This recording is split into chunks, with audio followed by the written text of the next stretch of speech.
So let's move to the other point, delegating, because as you're talking about doing the laundry, I flash back to a story where I had piles of laundry too. And I try to iron all my shirts, or at least I used to when I would wear dress shirts. And so I had this pile of stuff that I needed to iron, and it just kept growing week after week after week. And just the basket sitting there was stressing me out, but I had so much work to do. So I ended up hiring someone to come to the house and do my ironing for a few hours while I sat there and did some new business development. And I said, if I'm going to make this investment that somebody's going to come and free up this time for me, I better put it to good use. But I want you to speak about, I'm curious, how can, where are people blocked? Where don't people make those investments, especially when they're juggling all those at-home responsibilities? So this is for my women. Men, just cut the phone off, okay? No, you're good, Chris. You keep it on. Okay. So I'm glad you asked that, because one of the posts that the best post I've ever done in my entire life was saying, sis, get a housekeeper.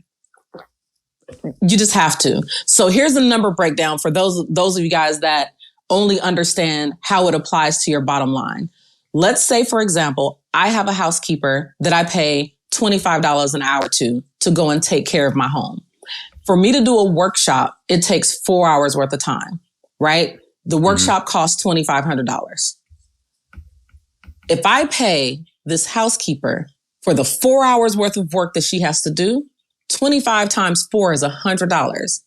So either I can give this woman who actually enjoys cleaning, she turns on the music, she's dancing around the house, she's having a great time because that's her gifting, that's her grace and making sure that people's spaces feel good.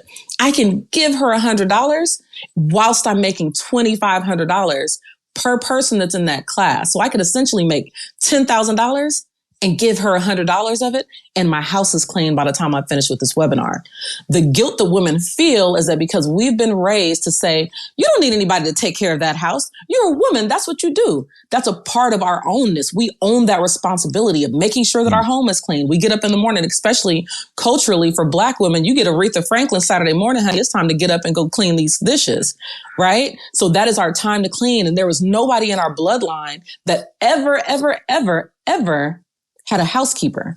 So for us, culturally, that's just not what you do. So even trying to change the mindset of what your great-grandmother, your grandmother, your mother, and every woman that's around you, this is something that we do as women, right? To break that mindset and say, hey, honey, it's okay. It's all right for you to have help while you're doing and creating impact. And that's why I stress the impact and income part, because there is no part of my life that is impacted by if I clean this house or if it's subbed or delegated to somebody else. Does it create income for me? Cleaning my house doesn't create income. It creates peace. So I still need it done, but it doesn't create impact or income. So it's better for me to delegate that task to somebody who actually loves cleaning baseboards. Yeah. I love that way of thinking about it. That filter of impact and income. Anyone can do it. It does not benefit me. So why would I do it? It's such a great filter to free you up from that guilt. So thank you for sharing that. Absolutely.